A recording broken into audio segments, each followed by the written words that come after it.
Welcome back to the LD Aviation Podcast. I'm Lindsay Dyer, founder of LD Aviation Services, where we specialize in supporting flight departments with proactive scheduling, dispatch, and operational strategy.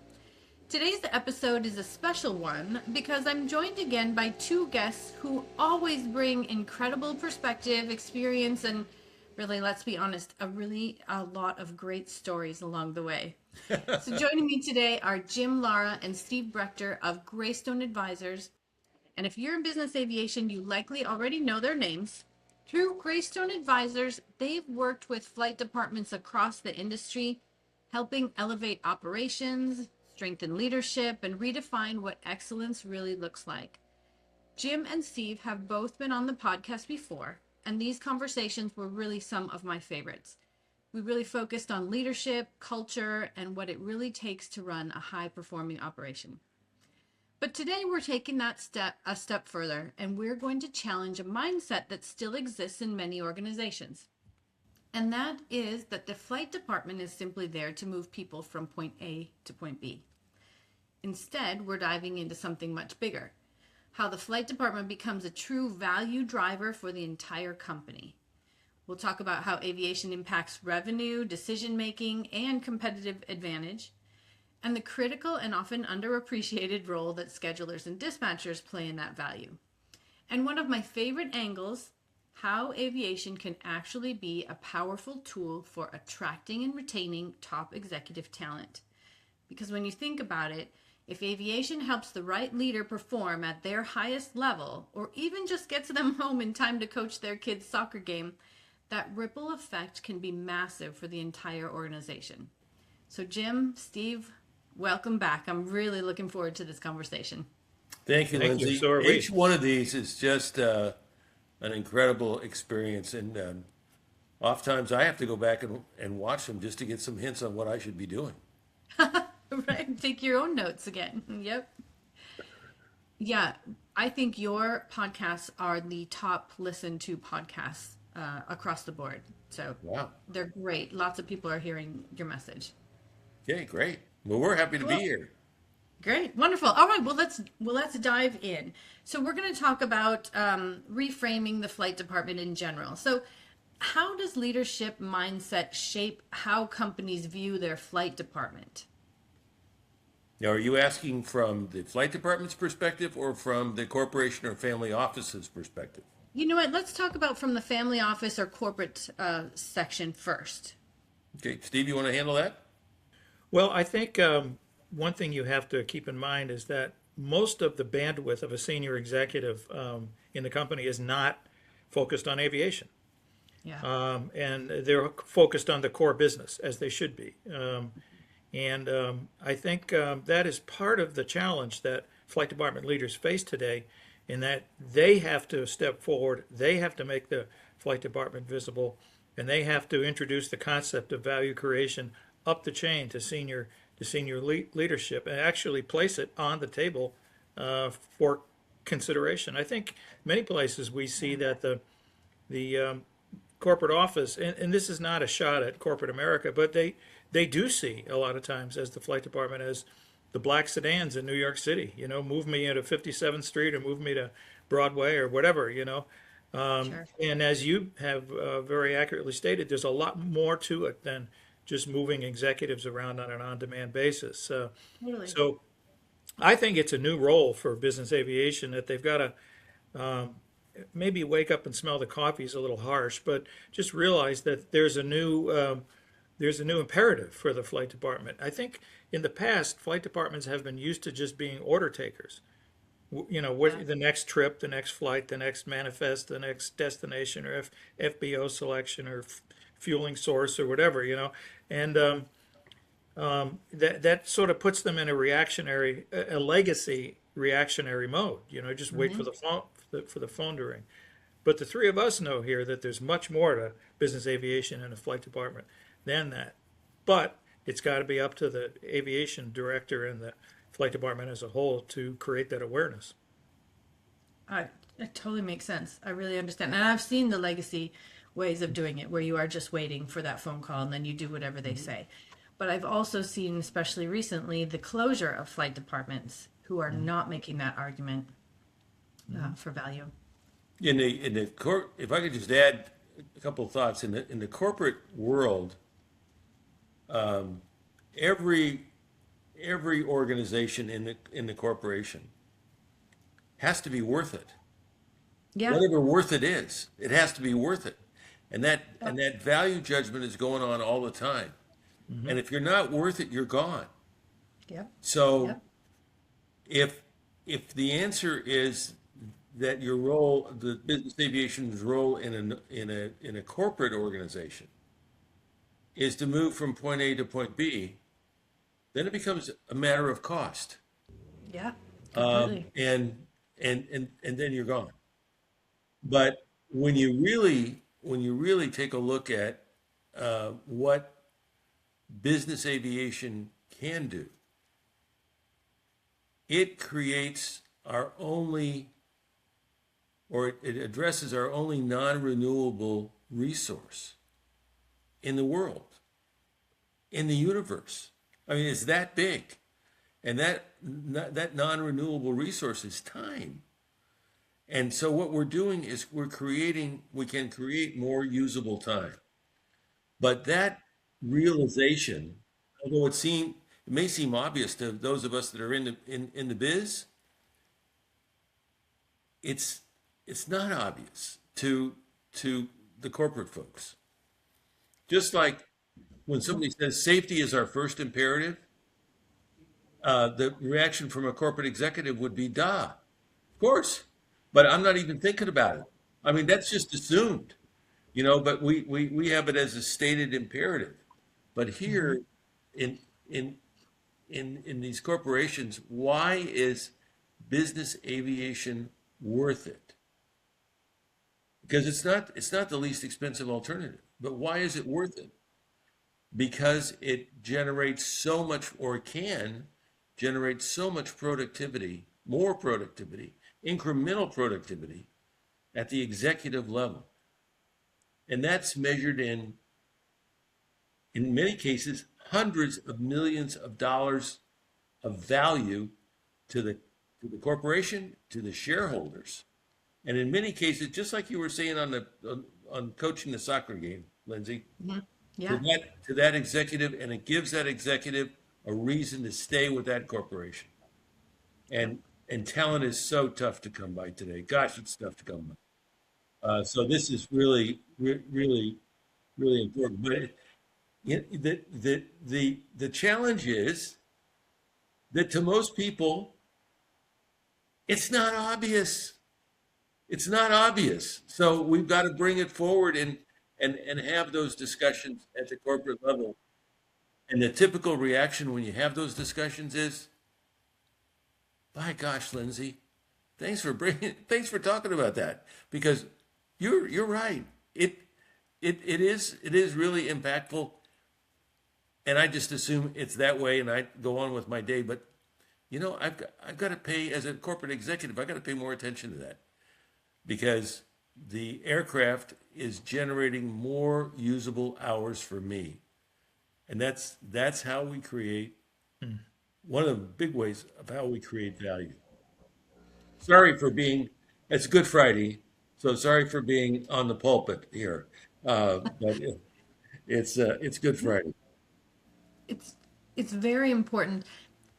Do you have an idea of percentage? Do you think this is, like you said before, it's kind of a newer idea for everybody? Like, how many flight departments do you think understand the fact that they need to create value or show their value to their family office or corporate office? Steve? I would say it's way below 50%. And Okay. we see many flight departments in the course of a year, dozens of flight departments. And when you, in many, not all, but in many cases, when you introduce this concept of value creation, they get sort of glassy-eyed. Well, what do you mean by that? And so we have to start from the ground up and introduce, what value creation really is.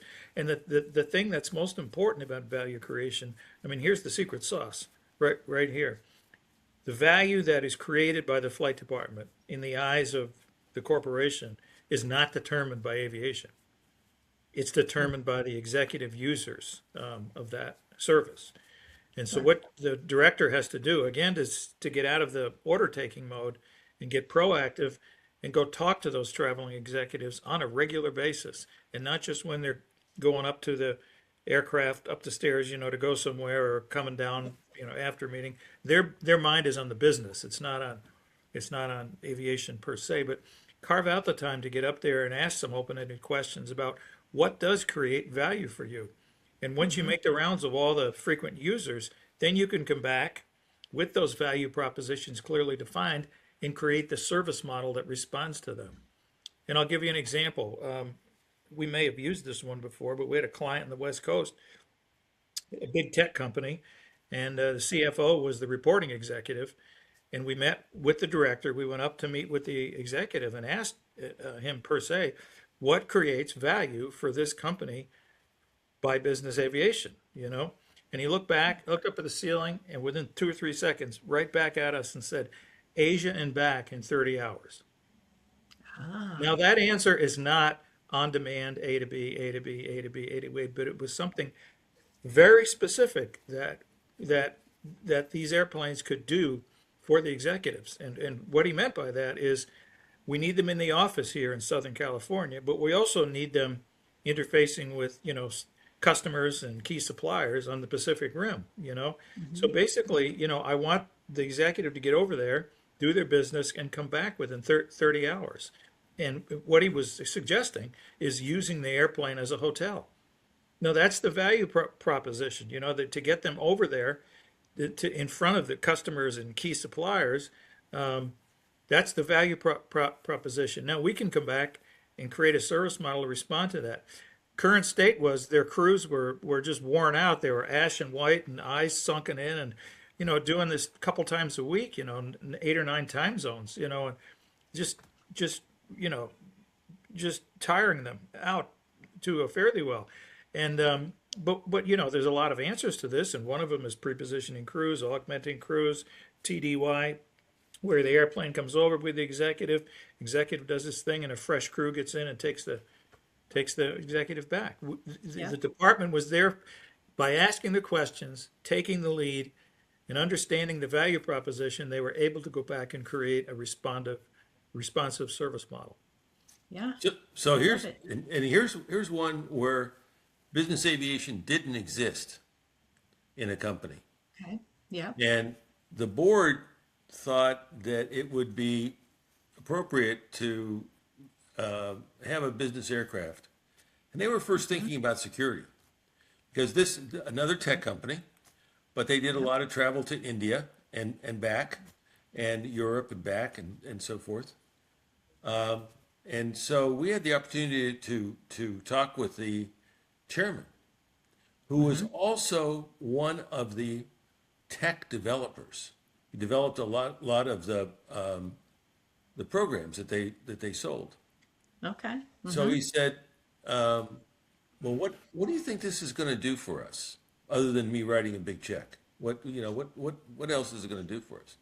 So we dutifully looked at their travel records, and we said, "How much work do you get done on Air India?" Yeah. Because they went back and forth on Air India all the time. Yep. You know what his answer was? Zero. Zero. Sure. Zero. Sure. So on all the other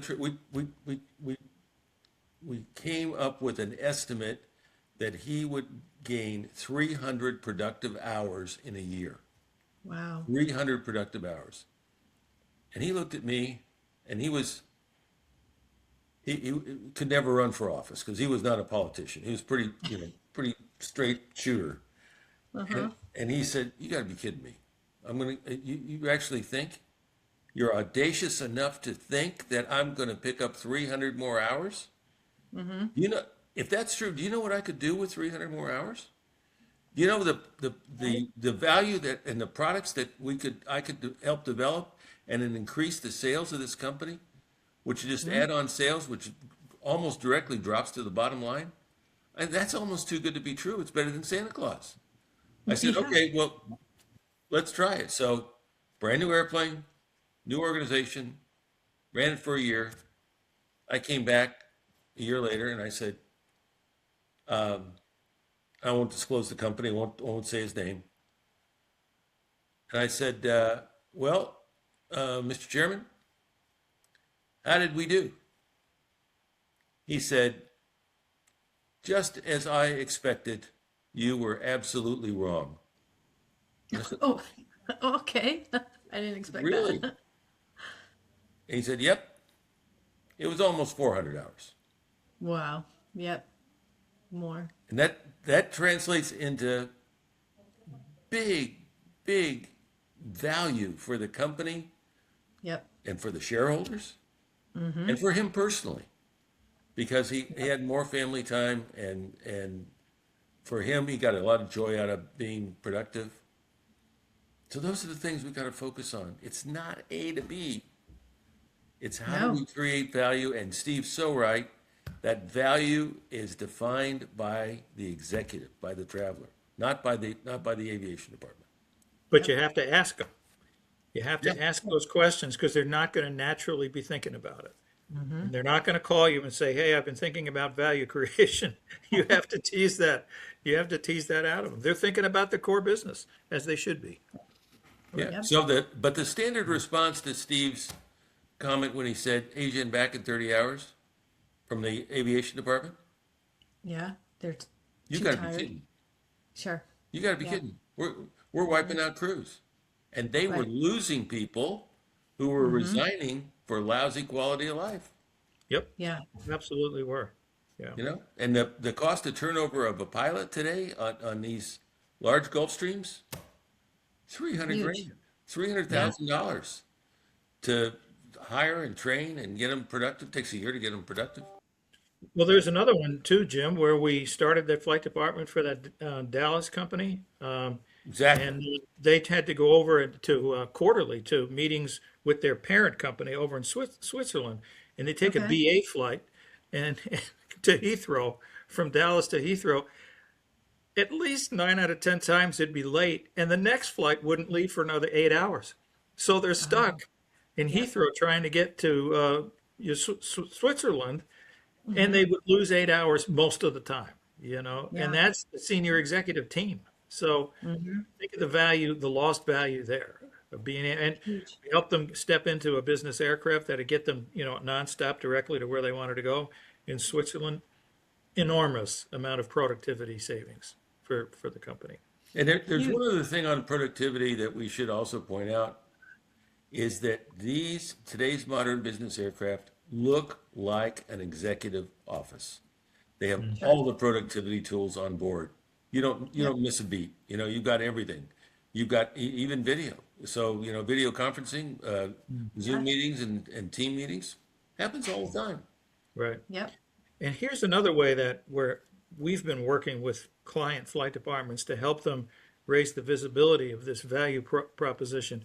In many cases recently, we've been helping flight departments develop a set of dashboard KPIs, key performance metrics for aviation. And you have the typical financial ones, OpEx variance versus plan and reliability and availability, all the classic aviation metrics. But we're starting to add a new one.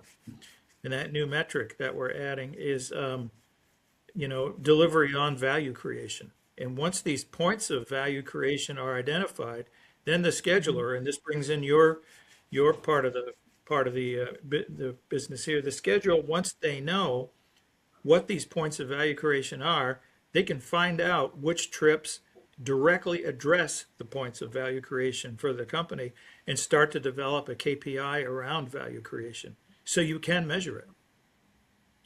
Oh, I We, love we it. had one just recently, Lindsay, where this was precisely on the scheduler.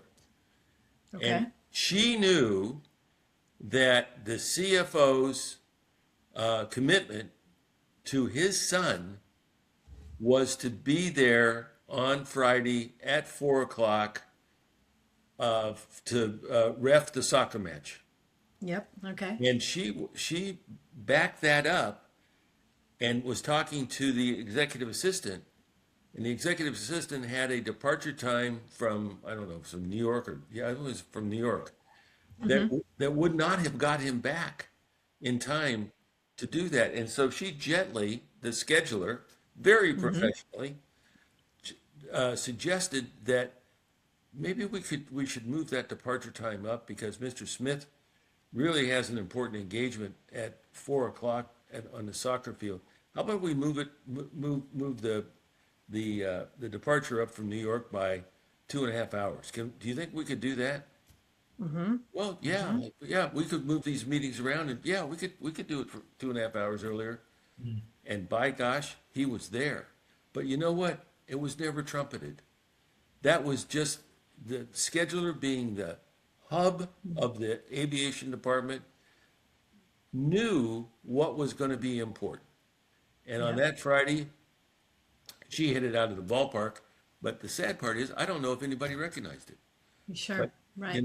but very, very cool performance. That's awesome. So that has to be an example of one, somebody's, department head or the flight department head recognizing that he had to let her know, or he had to communicate to her and the rest of the team, what is that value proposition? Like what is Right. important? Right. Or maybe she's managing up too. I mean, that could happen. I suppose she just recognized that and the department didn't. But if the department leader can understand that value proposition, the other side is to make sure that the whole rest of the team understands what that actually means. Well, let me give you another story Okay, great. specific to that. So, shortly after the value proposition was defined, the aviation department leader held a group team, and he normally did one of these group meetings once a month. Here's everything that's happening, and the value proposition had been recently defined and was in the process of being maturing. And he went around the team, the room, and he said, given that this is a value proposition, how do each of you think that we could deliver on this? And if you don't know right now, think about it. But I'd like it back, and give it to me in writing. Send me a little email on what you think. And I think there were 15 people in the department. I think he got 13 different answers. Wow. But Cool. it gave each person the power and the freedom to advocate from their own perspective to the folks in the enterprise. And you can't buy that kind of success, No. Oh, that's a great idea. Okay, I might take that tip to my own team and ask, like, how do we create value for our flight departments? There you And go. ask each one of them, because probably it's different for every flight department. Yeah, so ask the flight department, how do we create value for you? That's even better. You Yep. know? And The flight department has an important input to the service model. Even though we say the value proposition comes from the executives, the service model comes from the definition of the service model comes from within the flight department. So the more you can unleash as many different perspectives on that as possible, the better the answers are going to be. We like to say it's like a precious gemstone, a fine cut diamond. When you look inside the diamond through one facet, the way the light reflects and refracts inside looks like one thing, but then you turn it around and look in through another facet, the gemstone in the inside looks totally different.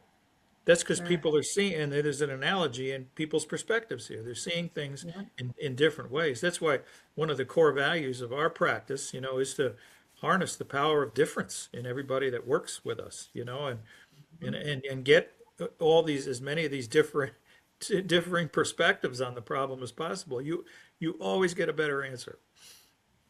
I love it. So, okay, can we put that kind of into practical terms? I'm kind of curious. When you're going into a flight department, this flight department does not know how to do the value proposition presentation to their executives. Are you kind of throwing that question out to the executives or your director and having them answer right away? Or are you kind of giving them some time to think about it? Is it kind of a preparation in advance type of conversation? So one of the things about our practice is we have core values Okay. Yep. that really guide everything that we do.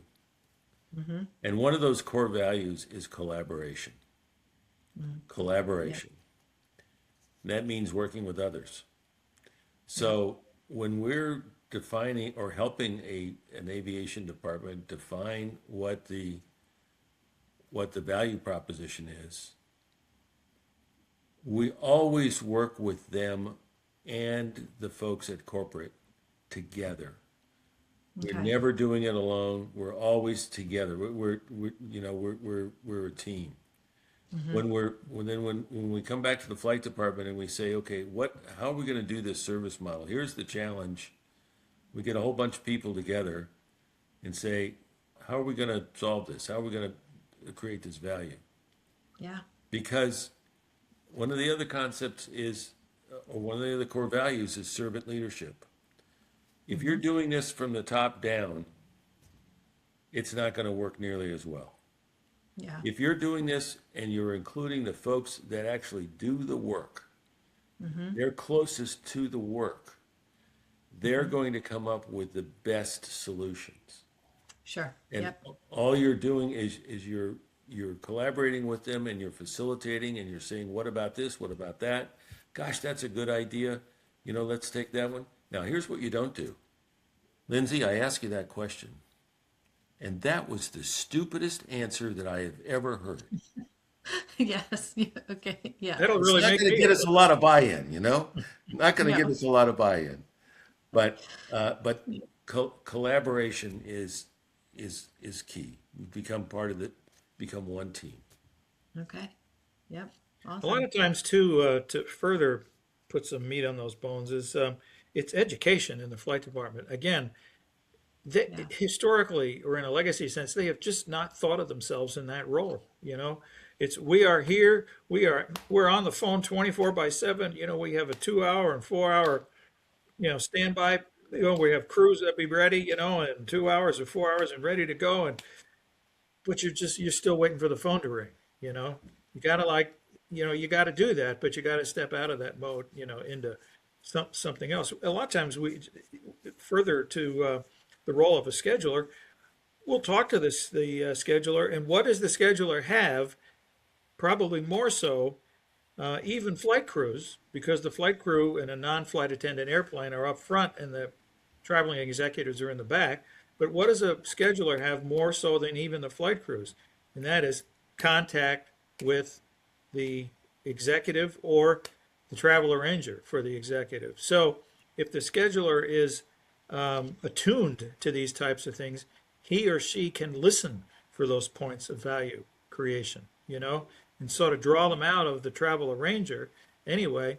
And those can be fodder to use in the questioning that the aviation director, employs when they go up to talk to the executive. In a lot of cases, the scheduler goes with the aviation director, and they should. But the scheduler is in a very unique position. It's like the old DEW line, the distant early warning line, the radar up in northern Canada looking for missiles coming in during the Cold War. They see things that the rest of the flight department will never see, and hear Totally. things they will never see. So it's just a matter of, fine tuning their radar so it's on that frequency, to pick up those, to ask for and pick up those signals back from the travel arrangers. Let me just divert here just for a second because we've been talking about corporations.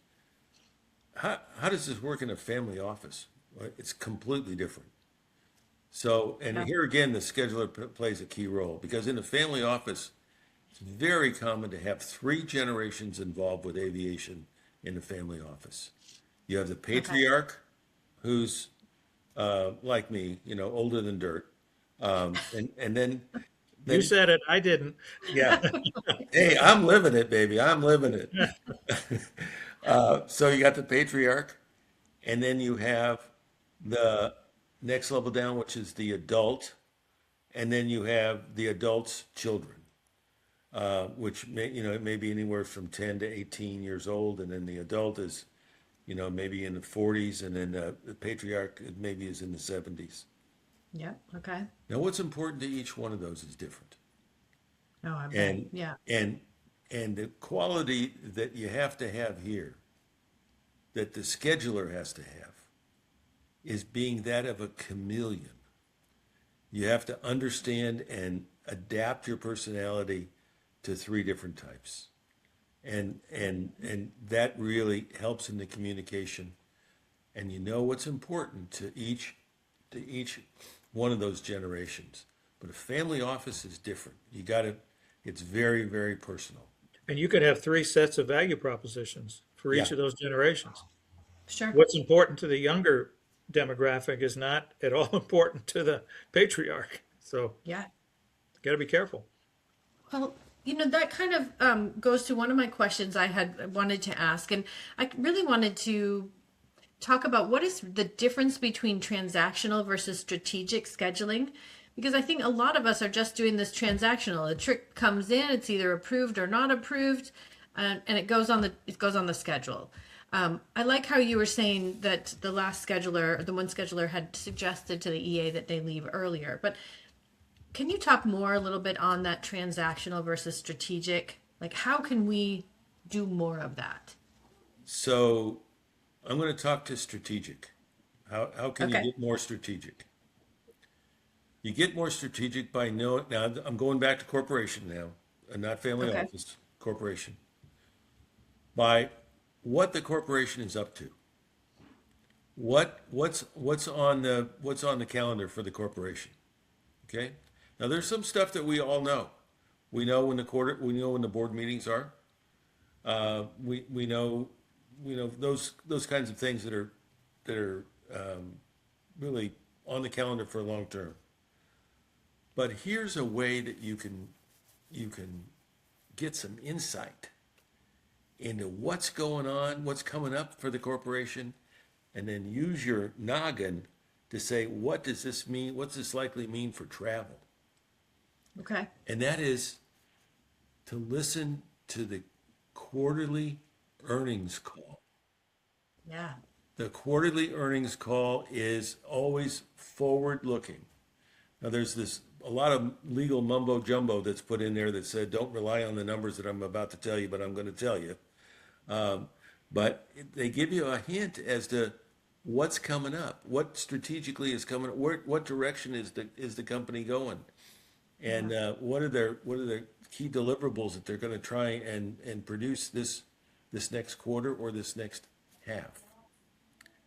And so the adroit scheduler will be listening to the call, and they're all recorded. You can go on a website, they're all recorded. They have to be recorded. It's required by the SEC. And you can, even if you don't catch the call live, you can catch it recorded and think about what that means in terms of travel. And then as a scheduler, because the scheduler is what? The hub of Yeah. the department. When the ops meeting comes about, he or she can then say, here's what I heard on the quarterly call, and here's what I think this means for upcoming trips, and those trips will never yet be on the schedule. But Yeah. what does this do? It helps folks plan maintenance, required maintenance. So how are we going to move the maintenance around? It has an impact on vacations, on time off. Do we need contract pilots and contract maintenance folks to support a real push in travel or getting maintenance done early? That is it's the equivalent of a crystal ball as to what's coming. And I would say that that's in essence strategic scheduling. Yeah, what you've just Great. said there, those are adjustments to the service model, based on certain campaigns or certain corporate imperatives, strategic imperatives that are ongoing. We have companies that open new facilities or any number of things that if the whole organization, everybody, pilots, maintenance people, schedulers, were attuned to, they could react to it and in a proactive or strategic way suggest some adjustments to the service model before the travel arranger even asks the question. In other words, the scheduler could say, "Hey, you know what? We heard from the on the quarterly earnings call that this or that or the other thing is happening. We were thinking here down in aviation, here's some ways we can respond to that before they even ask. Yeah. And that's how you get perceived as a real business partner and not just, Yeah. the people at the garage with the black sedans. That's going to be generational, I think, to turn that perception around. And it's not, nobody's at fault there. It's just that, the executives are thinking about the core business. So we Mhm. have to plant some different seeds in their minds and in their assistants' minds, so that they can start thinking differently about what aviation can do. Yep. Well, I want to kind of tie that into executive retention, right? So I think it's harder and harder to keep these executives or even pilots or dispatchers, anybody in your team. And so retention is a huge thing. You mentioned before trying to change a Gulfstream pilot could cost you $300,000 to get a new one and get them ready to go. So I can't imagine what it would cost to do a CEO or a CFO or COO. So if we can kind of switch over to how does aviation help as a retention tool? How does it impact the performance? We talked about the number of hours, but also how does it limit burnout?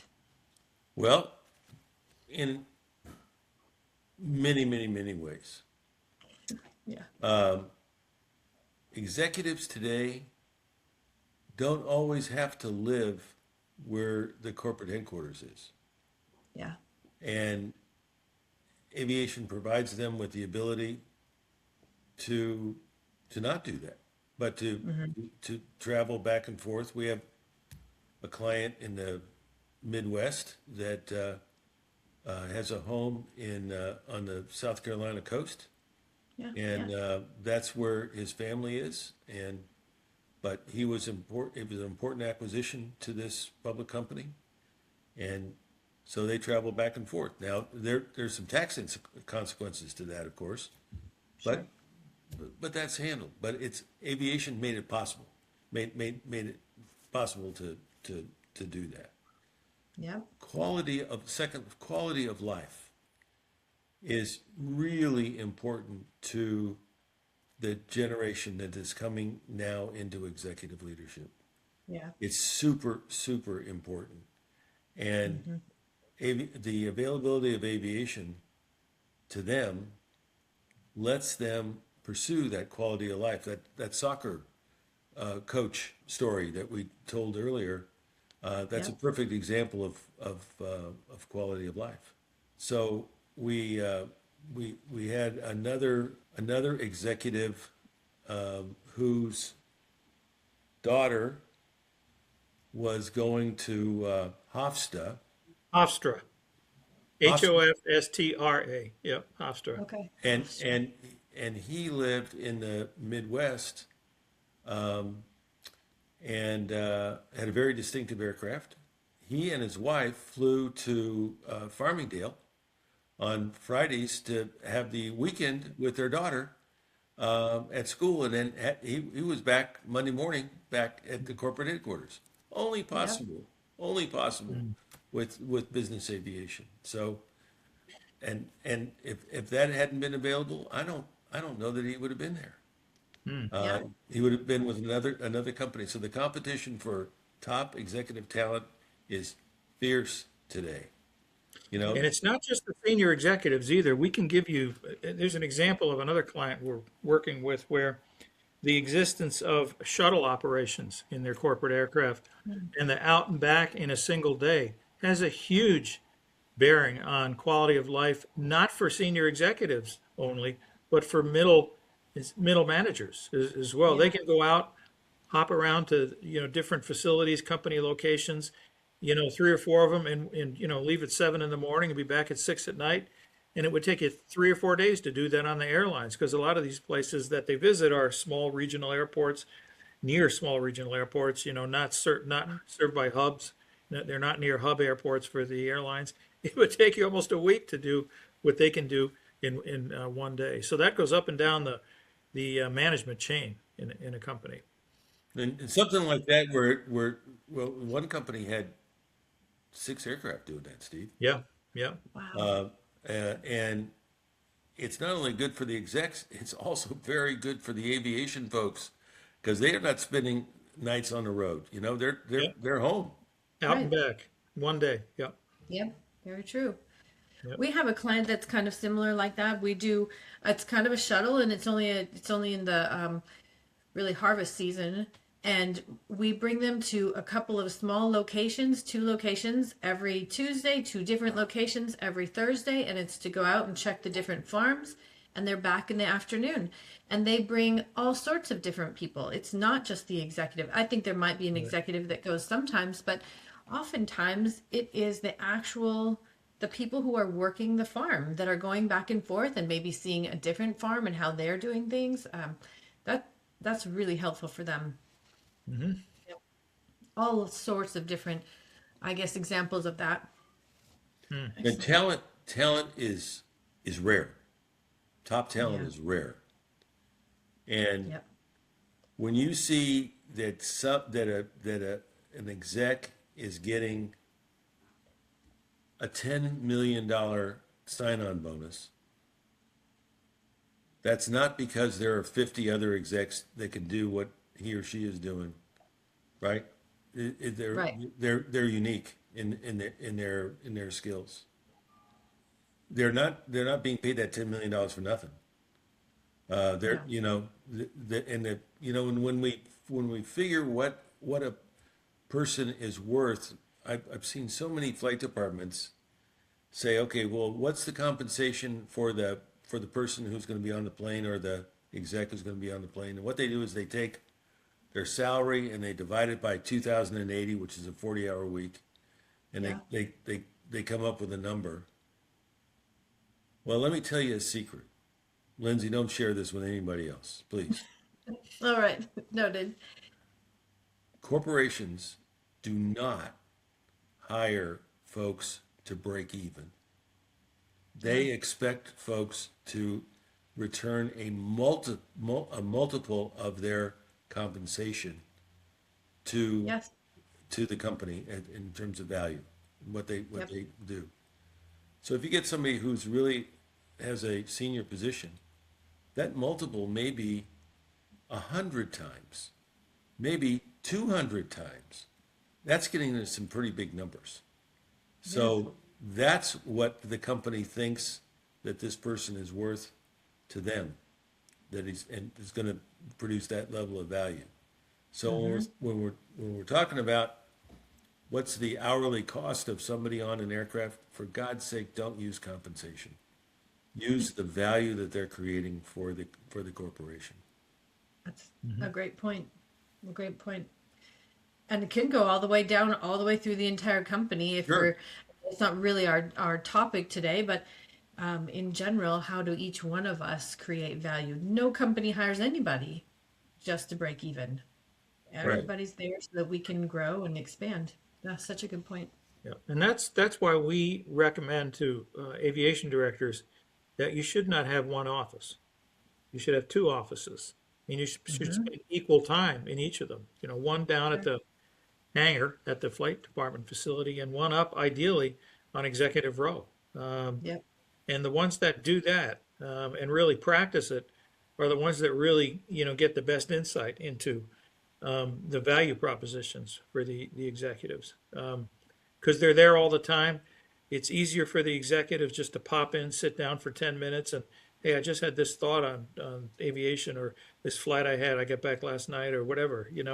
It's not a major production for them to book a half hour in their office and sit down and talk about it. It could be when they're spur of the moment, they have 10 minutes. And we advocate the same thing for the scheduler, to get up and use that office as well when the director's not there. Work from the director's office up there. Same reasons: familiarity, one-on-one relationships, FaceTime. It's all not the tech tool FaceTime, but face-to-face time. Right. Sorry, I gotta be careful these days. But familiarity is what it builds trust and confidence in aviation. So it's just as much as you can get that one-on-one time with, no matter how you do it. It's to the benefit of the entire enterprise. Let me offer one other thing, Lindsay. Yep. Sometimes it's very healthy to ask yourself a question. Okay. How am I doing? How am I doing here? Yep. And one of the judgment factors that I use is, are you asking yourself, or are you in a reactionary position all the time? Or are you in an anticipatory position all the time? So are you anticipating what's going to about to happen, or are you reacting to what's going to happen? What Well, just did happen? yeah, what did happen? What Yeah, just did? Whoops. I think it was Carly Simon had a very popular song a few years ago called "Anticipation." Listen to the lyrics. It'll tell you a lot. But when you, especially in scheduling, man, if you can be anticipating what's about to happen, you are in front of the power curve. And everybody will recognize that. But if you're behind it, you're saying, "Holy mackerel, what the hell's just happened?" That Right. you weren't anticipating that one. So anticipation, it's key in scheduling. Key. It really is. These are really good points. They're really hitting home for me. I know we're not part of a flight department, but I think they're really hitting home because these tips probably expand more than just to a flight department and their corporate or family office. Do you guys you think most flight departments are underperforming in their potential? Steve? I do. Yeah. Absolutely. Because like we had mentioned before, most of them don't yet embrace this value creation concept. They're still sort of stuck in the order taker mode, and so then therefore by definition they have untapped potential that they need that they can take advantage of. And I think part of it is because um, we just don't raise them to do anything different than be order takers. To be an effective business aviation leader today, you've got to be a marketing expert also, and it's not external marketing, but it's internal marketing to go out and to be able to sell the potential, the capabilities of the flight department to senior executives who are so focused on the core business that they're just not they don't have the bandwidth a lot of times to think outside of their box. But plant a few seeds in the right places, be amazing what comes Yeah. back at you. But a lot of them, and another reason I think is that it's a little difficult for the legacy flight department leader to be an internal marketing expert, is we just don't raise them that way. They're raised very vertically, around their primary skill set. Pilots go to recurrent training, and maintenance people go to training, and schedulers go to the S&D conference, which I guess just happened not far did. from me in Cleveland here. Yeah. Yeah. And if it doesn't, for a pilot, if it doesn't get covered in a 6158 check, they're probably not going to see it. You know what I mean? That's the way Yeah. their training is focused. Mm-hmm. So, again, a lot of it is incumbent upon the leader just to break open the organization and start everybody thinking in very different ways, and sometimes very foreign ways than they have been. It's sort of like when you cross your hands, Mm-hmm. and like this, your thumbs go in a certain way, and then you tell somebody, "Well, reverse your thumbs." What does that feel like? It feels weird. It Weird. just Yeah. the thumb wants to go back in a certain way, and that's sort of the conditioning. I think it's a very good analogy to the conditioning of training in a flight department. We're just not trained to cross our thumbs the other way. We're trained Yeah. to cross them in the same way. So it's a very different role for people um, to um, to step into. Now, having said that, you got to look for those aces in the organization who are good, who have that kind of personality. And in Berkman terms, we call it the green personality. The communicator, the person that's wired to reach out and make connections, sell, if you will, in a positive way. Sell Mm-hmm. thoughts or ideas or concepts. Those are the people that you want to send forward from the organization. And start to plant those seeds and plow those furrows up at the corporate office that, hey, there is a different way to view the flight department here, so. Yep. And one way we've seen that work very well is a lot of times flight attendants or schedulers will host a luncheon down at the flight department for executive assistants, especially the new ones, but even recurrent, for ones that have been in the job for a while. And they'll go through the latest things in the flight department. Hey, we're transitioning to a new scheduling system, and here's what it's going to look like. We'll show you some screens, and you'll be able to book trips online and all this stuff. But then they have lunch in the aircraft, and so they know how their executive gets treated in the aircraft, what lunch looks like when they order it. And some flight departments even then sneak, and not in a negative way, but they sneak in here's some different things that we're thinking about down here, and they have somebody, insert a value proposition, 20 minutes of a value proposition presentation, to the executive assistants, so they've become aware and start thinking about those ways that they can, help identify the value proposition. If you start doing those things little by little, everybody wins. Everybody. Yeah. The flight department wins, the executive wins, the company wins because they're extracting more value out of the investment in aviation, but it's a different role for the flight department. And okay, I want to touch on that a little bit. That comes to the culture of the whole flight department. So maybe you bring in a new director who's trying to go in that way. It may take a moment for the rest of the team to kind of buy into it and understand and change that culture. I suppose not only the aviation team, but also the corporate office team. Yep. Yeah, definitely. But when that leadership change happens at the aviation level, you can't afford to wait for osmosis to work. You've got to do this in an overt way, and that is getting everybody together and defining the following. First, we call it the vision. Why does aviation exist in this organization? Boy, and that's a question that people are afraid to ask. Sure. Why does aviation exist in the organization? Okay, that's the vision statement, and it's good forever. The next is, okay, so how are we going to actualize that vision? How are we going to make that vision happen this year or this month or this week? Not in 10 years, now. Yeah. How are we going to make that happen? What are our values? How, not the corporate values, but how are we going to work together? How are we going to relate to each other? Are we going to say that zero-sum games really work for us? Zero-sum game, I win, you lose, or you lose, I win. Is that how we're going to work?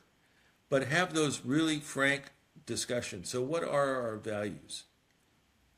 And then the next thing is, and this is going through transformation of an organization now. Yeah. What are our leadership competencies? What does leadership look like? What do we want our people to hold us accountable for? So as a chief pilot, what do you want your line pilots to hold you accountable for? Wow. I just feel like you're asking them, like you're talking, this is a two-way conversation. That chief pilot is asking his pilots. Yeah. Exactly. Okay. Exactly.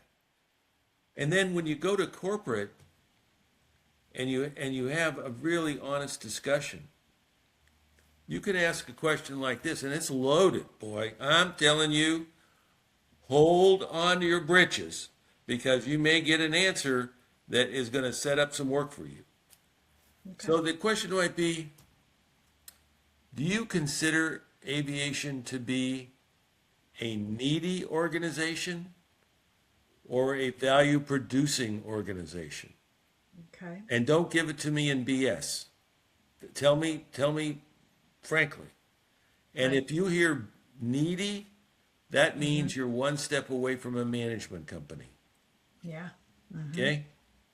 Yep. But you need to know. You need to know, and you need to know what the truth is. Even if the truth is painful, You need to know. Yep. Mm-hmm. Yep. Very good question. I like that word needy. Yeah. I I mean, don't. are we, that's, that's the big well, risk. it's very descriptive, I think. It's very obvious to understand, and needy, we know what nobody likes needy. Right. Yeah. And here's another way to look at that is that today, unfortunately, over the last year or so, Jim and I just did a tally, and to the best of our count, there's 17 or 18 or 19 flight departments that have closed. Yeah. Part 91 operations that have Yes. closed. I know And that a is. great number of them have been supplanted by fractional providers. Yes. Yep. And when you start to peel the layers away of that onion, you come across this needy thing where a flight department is perceived as being too needy. There's just too much drama down there. Yeah. It's not one Right. thing, it's another, personality wise. Yep. And when we talk to executives that are, in the throes of that kind of a decision, it invariably comes back to, we love what they do, we love the service, but there's just too much drama. So Yeah. we're just getting rid of it. And Mhm. they don't realize that they're going to pay more for less attention because, Mhm. there's a place for fractionals and there's a place for charter Sure. providers and there's a place for jet cards and everything like that. But they're basically transactional departure, destination, departure, destination. They'll come in, drop Yep. out of the sky, pick your executive up, go drop them off and leave. Yep. That is very different. That service model is very different than an in-house flight department that can anticipate needs and knows what the value propositions are and is not transactional, to your point before, is more strategic. They're plugged into the strategy of the company. So it's just, again, there's just so many reasons that a flight department needs to pick themselves up and, in some cases, reinvent themselves, into a more Mhm. strategic, forward-leaning organization and go find out these things, from the Yeah. from the parent company before it's too late. And unfortunately, we've seen some of these proposals that have come down to the corporate officers, the senior executives of the company. They bypass aviation. Aviation doesn't even have a chance to react Yeah. to it. And Right. some of them are just frankly incomplete in terms of the full element of cost that Mhm. these outside supplemental services are gonna really cost. So Well, and if they're bypassing aviation, then they have no idea that they're missing that. It's Right. that's just right. between That's right. Right. the Yeah. CFO and yeah. And why? What's the root cause of that? Because aviation has not made themselves part of the fabric up at corporate. You can't just Right. stay at the flight department and take orders. You've got to get up there and you've got to earn yourself, not be given, but earn yourself a seat at the table. Be present, walk the halls, talk to executives in a formal and informal basis. Assess what the value proposition is. Take those back and create the service model that meets that. But it's a constant repetition, of that kind of presence, in the company. And eventually they'll start to form a new opinion of aviation and what it's capable of. Yeah. Many years ago, Lindsay, there was an airline was called Eastern Airlines. Okay. Yeah. This was quite a few years ago, and it was headed by a fellow that came out of NASA. His name was Frank Borman, Okay. and the advertising slogan that they had was, "We have to earn our wings every day," and that's true for business aviation as well. We got Yeah. to do it every day. And what you did yesterday that was great, that's history, and it's Sure. gone. Yep. Tomorrow is all that counts. Yep. And it's but you got to be up for that kind of thing, you know. Good If you're going to point. lead a successful aviation department. Now, there is a place for the management companies, a very good place, and where that is with entrepreneurs and small organizations that don't have an HR department, and maybe it's only one traveler. Mm-hmm. And the some of the Hollywood folks that are aircraft owners, it's great for it's a perfect management company fit. So I don't want to throw management companies totally under the bus, but there's a time and a place for each one of these organizations for. Absolutely, yeah. There And I is. think a great place for the fractionals are to supplement an in-house flight department when you have extenuating circumstances like one-ways, trips that don't originate and terminate at home base, deadhead Yep. legs, things like that.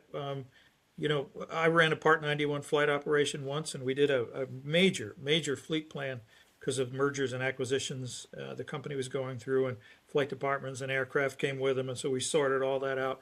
And when the dust settled, we had just a little bit more demand than capacity, but not enough to justify a whole aircraft. So I went and bought 3/8 of a share of fractional aircraft just for those reasons that I mentioned a few minutes ago, and it worked perfectly. But it doesn't, in many cases, it doesn't take the place of an in-house flight department. And Yep. many times we've been in conversation with executives that they're sorry they took the leap and didn't work a little harder at trying to make that in-house flight department work.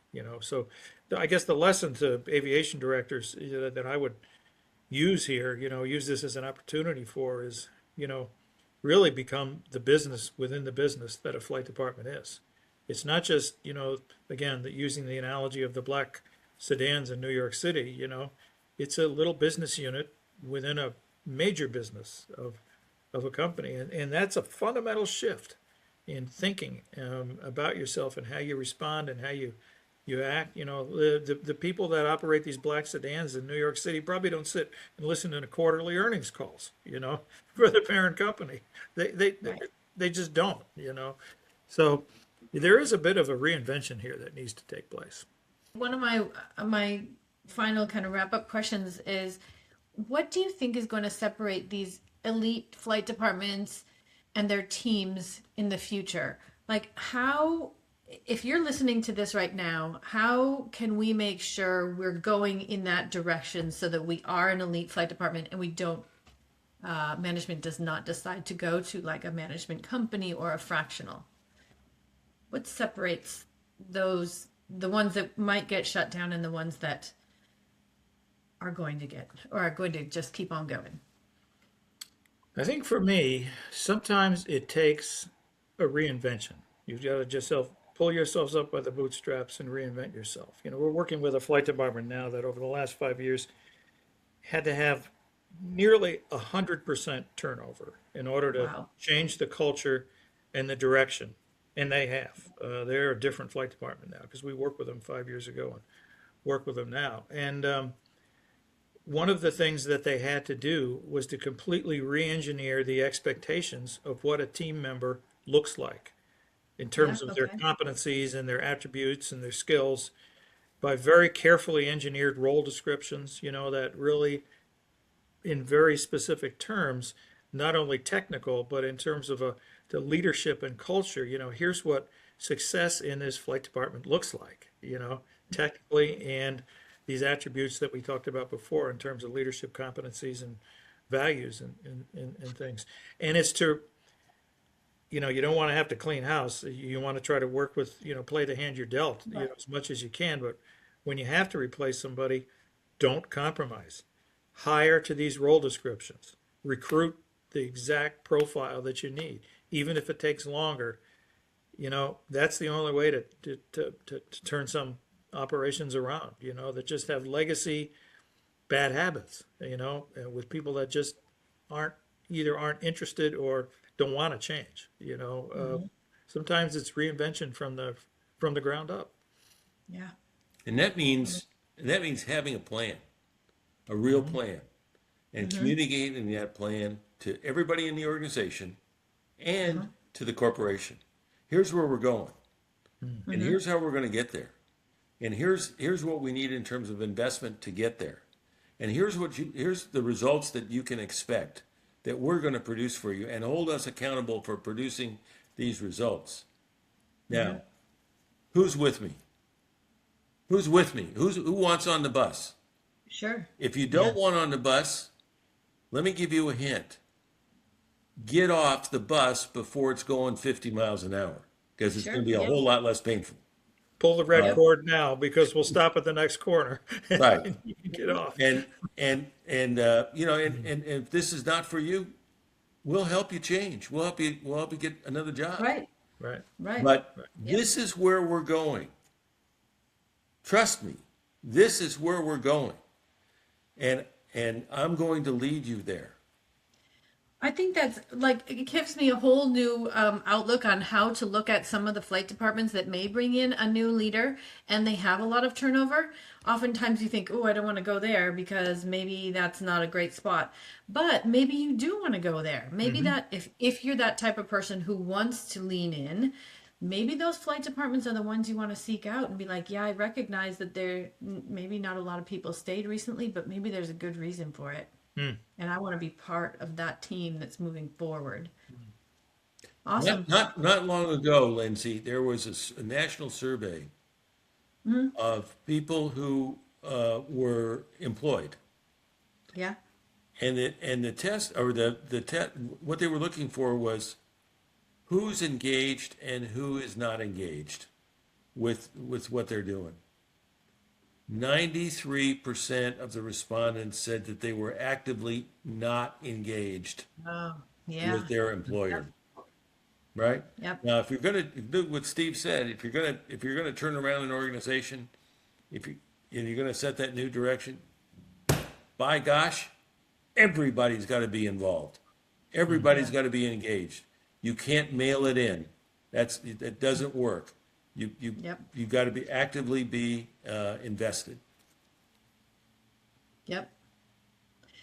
Any last parting notes, opinions, suggestions you want to share with our audience today?